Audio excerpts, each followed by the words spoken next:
Hello बच्चों। मैं लोकेश कुमार, प्रवक्ता राधाकृष्ण गुप्त आदर्श विद्यालय, इंटर कॉलेज, दिलदार नगर, गाजीपुर। आज कक्षा 11 और कक्षा 9 के बच्चों को संयुक्त रूप से पढ़ाऊंगा। आज का हमारा जो पढ़ाने का उद्देश्य है वो आपको खातों के प्रकार के बारे में बताना है। तो खातों को बेसिकली तीन दो भागों में बांटा जा सकता है, व्यक्तिगत खाते और अव्यक्तिगत खाते। परंतु खाते तीन प्रकार के होते हैं: व्यक्तिगत खाते, वास्तविक खाते या संपत्ति खाते, या नाम मात्र के खाते। चलिए बच्चों, आज हम आपको खातों के प्रकार को लिखवाना शुरू करते हैं। तो हेडिंग डालिए, खातों के प्रकार। कक्षा 9 और कक्षा 11 के दोनों के बच्चों के लिए है ये। दोनों बच्चे लिखेंगे, दोनों कक्षाओं के बच्चे इंग्लिश में लिखेंगे इसे टाइप्स ऑफ अकाउंट्स। तो यहाँ पर दो विचारधाराएं चलती हैं। एक तो ट्रेडिशनल अप्रोच चलती है, जिसको बोलते हैं प्राचीन विचारधारा, और दूसरी होती है मॉडर्न अप्रोच या अमेरिकन अप्रोच, जिसको बोलते हैं आधुनिक विचारधारा या अमेरिकन विचारधारा। तो दोनों विचारधाराओं में खातों को अलग अलग प्रकार से बांटा गया है, लेकिन बेसिकली अगर हम देखेंगे तो वो ट्रेडिशनल अप्रोच पे ही जाकर उनका एंड होगा। तो हम सबसे पहले आपको ट्रेडिशनल अप्रोच पढ़ा रहे हैं, प्राचीन विचारधारा के अनुसार पढ़ा रहे हैं। तो लिखिए खातों के प्रकार, टाइप्स ऑफ अकाउंट्स। इसमें लिखिए, प्राचीन विचारधारा के अनुसार अध्ययन की दृष्टि से खातों को दो भागों में बांटा जा सकता है। नंबर एक, व्यक्तिगत खाते।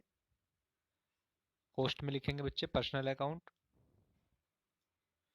आगे लिखेंगे व्यक्ति, comma firm, comma company, comma संस्था आदि के खातों को व्यक्तिगत खाता कहा जाता है। तो व्यक्तिगत खाता किन्हें कहा जाता है? जो खाते व्यक्ति के नाम से, फर्म के नाम से, कंपनी के नाम से, संस्था के नाम से खोले जाते हैं। व्यक्तिगत खातों को भी पुनः तीन भागों में विभाजित किया जा सकता है। जो बच्चे पहले से कॉमर्स पढ़ के आए हैं, वाणिज्य पढ़ के आए हैं, तो उन्हें पहले से ये वर्गीकरण नहीं पढ़ाया जाता है। वहाँ सिर्फ व्यक्तिगत खाता पढ़ाया जाता है, वास्तविक खाता और नाम मात्र खाता। लेकिन व्यक्तिगत खाते भी तीन प्रकार के होते हैं।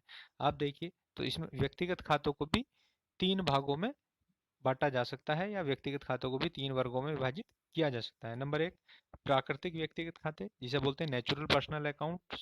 सभी प्राकृतिक मनुष्यों के नाम से खोले जाने वाले खातों को प्राकृतिक व्यक्तिगत खाते कहते हैं।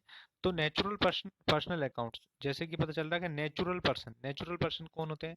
जिनका हार्ड मास का शरीर हो, जिनको काटने से ब्लड निकले, दर्द हो, है ना, जैसे राम, सीता, गीता, मोहन आदि।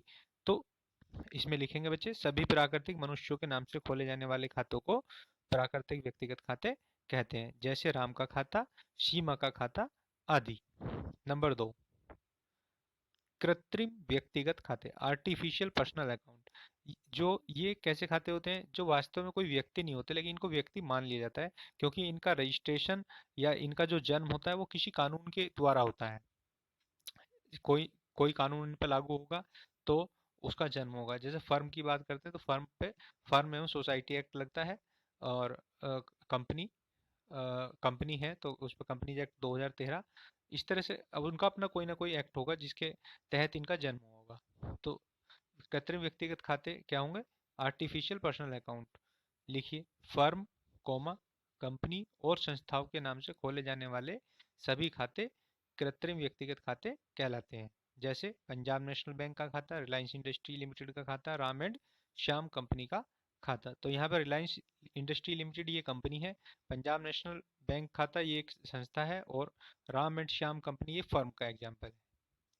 नंबर तीन, प्रतिनिधित्व व्यक्तिगत खाते। ये वेरी मोस्ट इंपोर्टेंट है, रिप्रेजेंटेटिव पर्सनल अकाउंट्स बोलते हैं इसको इंग्लिश में। आगे लिखिए, व्यक्ति या व्यक्तियों के समूह। व्यक्ति या व्यक्तियों के समूह, हम किसकी बात कर रहे हैं? प्राकृतिक एवं कृत्रिम व्यक्तिगत खाते की। ठीक है, व्यक्ति या व्यक्तियों के समूह, कोष्ठ में लिखेंगे प्राकृतिक एवं कृत्रिम व्यक्तिगत खाते के नाम से खोले जाने वाले सभी खातों को प्रतिनिधित्व व्यक्तिगत खाते कहते हैं। जैसे अद्वितीय खाता, पूर्वदत्तीय खाता, उपार्जित आय खाता, अनुपार्जित आय खाता। ये बेसिकली चार ही होते हैं: अदत्त, पूर्वदत्त, उपार्जित और अनुपार्जित। इनके अलावा और कुछ नहीं होते हैं। तो इसका हम एक एग्जांपल लेते हैं। जैसे मान लीजिए कि चार व्यक्ति हैं, ए बी सी डी, चार व्यक्ति हैं, और उनको हम सैलरी देते हैं। एक ए को 4,000, बी को 6,000, सी को 5,000 और डी को 4,000। लेकिन हमने उनका भुगतान केवल 100 रुपये किया ए को, 100 रुपये किया ए को, और बी को किया 4,000, सी को किया 2,000 और डी को किया 1,000, यानी पूरा भुगतान नहीं किया। तो इनका कुछ बकाया है। 4,000 में से 100 घटाएंगे तो 3,900 इसको ए को देने हैं, बी को कितने देने 2,000, सी को कितने देने 3,000, डी को कितने देने 3,000। इस तरह से देखते हैं तो इनका कुल 11,900 रुपये देना बाकी है।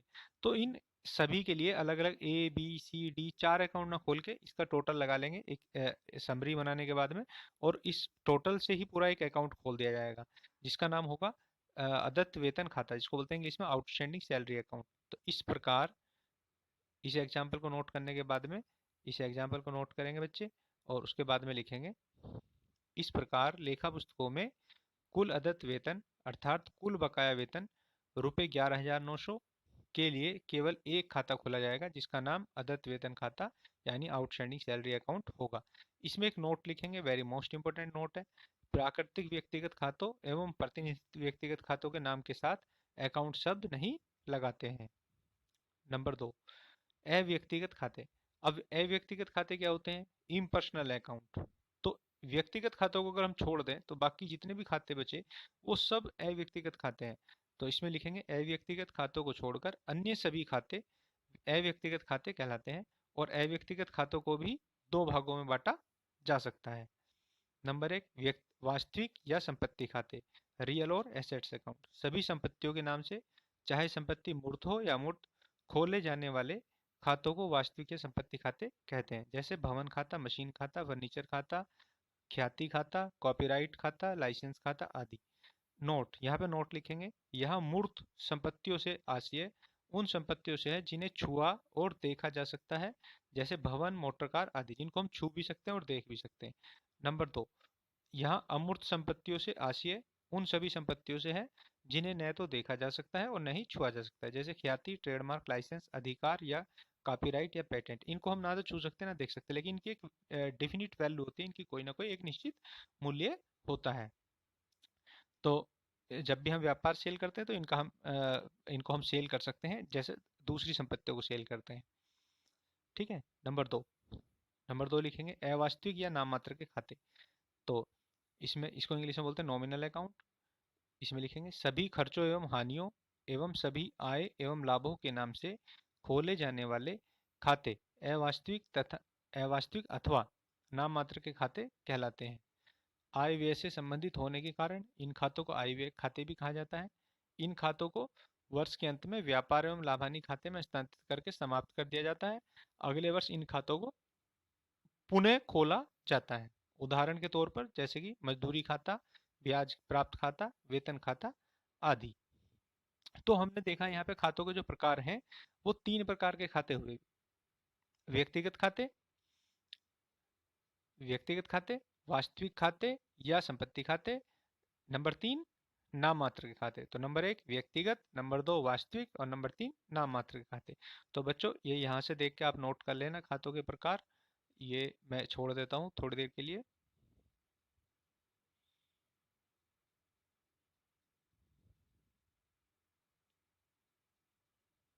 नोट कर लिया होगा। थोड़ा ऊपर बढ़ाता हूँ।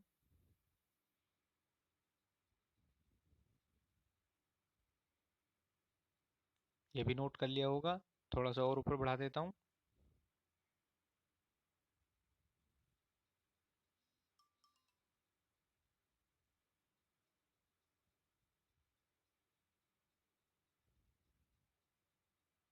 थोड़ा और ऊपर बढ़ा देता हूँ। अगर किसी को नोट करने में कोई प्रॉब्लम आ रही है तो इसको रोक रोक के वीडियो को, और आप इसको नोट कर सकते हैं और ये अपनी कॉपी में नोट करेंगे। कल हम रूल्स ऑफ जनरल एंट्री रोजनामचे में लेखा करने के नियम लिखवाएंगे, और अमेरिकन अप्रोच भी आपको बताएंगे कि अमेरिकन अप्रोच में 5 प्रकार के खाते होते हैं। उन खातों को किस किस तरह से और उनको कैसे कैसे डिफाइन किया गया है, कैसे कैसे उनको परिभाषित किया गया है।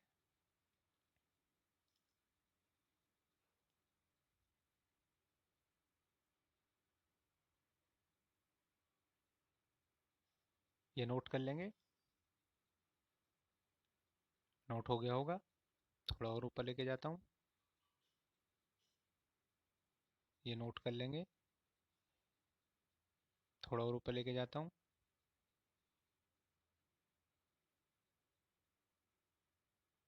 ये नोट हो गया होगा। ये बच्चों यहाँ तक नोट कर लो। आज सिर्फ इतना ही काम। Thank you, good bye.